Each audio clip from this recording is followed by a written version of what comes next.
If you're like me, you've probably seen countless amounts of videos saying how tragic it is, how speedsters get nerfed, and they constantly propose the solution that speedsters have to have a weakness for them to be good in a narrative or story, and that the only solution to this is to give all speedsters a weakness so that they're more fair to fight against, and that if you don't do this, they're going to be absolutely overpowered and impossible to stop, making the story boring and nonsensical. Basically, the point of the people who say these types of things is that a story where the Flash loses can't be good because he can't lose unless he has a major weakness that's visible in the story. Now, I don't want to come off as the guy that says that nothing matters and the lore doesn't matter, because it definitely does matter. I just disagree with how much it matters, especially if it's just a one-off thing in the series, movie, comic book, whatever it is. Like, the amount of autistic psychoanalyzing people do for a certain scene is just dumb. The idea that the speedster media has to have zero plot holes or it's terrible writing is surprisingly popular, but as expected, the people that think this are usually being hypocritical, because we all like media with speedsters in it that has plot holes and is still good anyways, and that applies to media that's not just about speedsters but stories overall. There's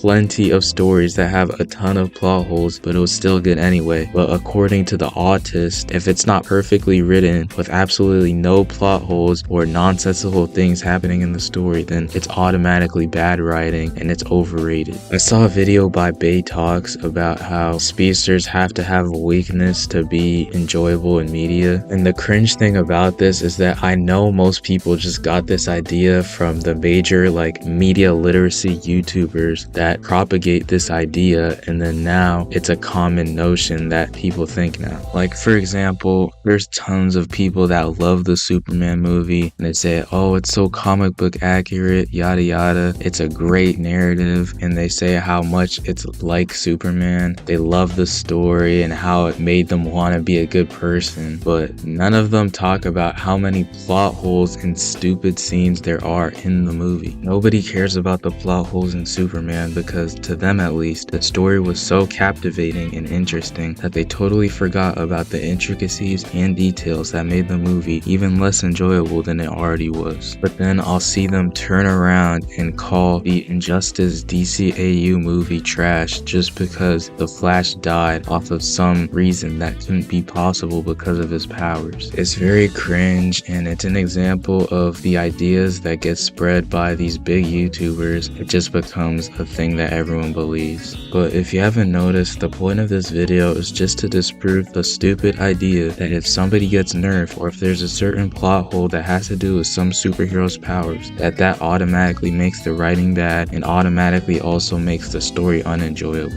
Of course, I'm not saying that media where superheroes get nerfed or have plot holes can't be bad. They can definitely be bad. All I'm saying is that if a superhero has a certain plot hole with its powers or it gets nerfed somehow, it doesn't automatically make the writing bad, which is what a lot of people seem to think. So I'll give you an example. So in superhero comics and movies too, when Batman and Superman are doing hand-to-hand combat, once the fight ends, Batman often leaves the fight unscathed, or at least injured or partially debilitated or in critical condition at the most. He never dies or gets absolutely destroyed by Superman, because that would make the story interesting. And I've seen people complain about how there's so much kryptonite in certain series and universes where one villain will have a whole barrel of kryptonite and it's just being passed around and used, making Superman a lot weaker than what he should be. And this was so dumb to me, because it's you know that if Superman wasn't nerfed or weakened in some way, that he would win basically every fight. The only fights that would ever be relevant were against Darkseid and Doomsday. Other than that, almost every single opponent he'd face would be absolutely obliterated in seconds. That's why the only options to make a story with Superman interesting is to involve kryptonite, give him an opponent that's just as strong as him, make him fight mind control, or give him an opponent that's a lot smarter than him that comes up with intelligent ways to take him down. My point is, nerfing the characters makes the narrative slightly more inconsistent, but the immersion that you experience from the story is not affected, which means it's a plus in the long run. There's always going to be one scene that you can schizophrenically analyze to power scale it to mean that somebody's unstoppable, like Dash from The Incredibles. But if you just ignore that, the movie movies are good anyways. People need to stop being autists when it comes to the micro details of the story, because focusing on that so much takes away from the main point of the grand scenarios and ideas that combine to make the narrative. Like, I guarantee you, if Superman got bested by Green Arrow in the story, nobody would mind at all, because it doesn't really matter in the grand scheme of things to the story. It's an inconsistency that is tolerable and fine to keep, because it doesn't contradict anything within the story such a drastic amount that it makes the story unenjoyable. And there's much more important elements to the story than logical physical application of Speedsters' powers, like how likable the characters are and how coherent the overarching story is. Also, having an ending that matches the theme and the tone of the movie or TV show is very important, and it often makes or breaks the media that you're watching. Nitpicking like cinema sins is very cringe when it's in the context of power scaling, but schizoanalyzing themes and world building and character arcs is definitely still base,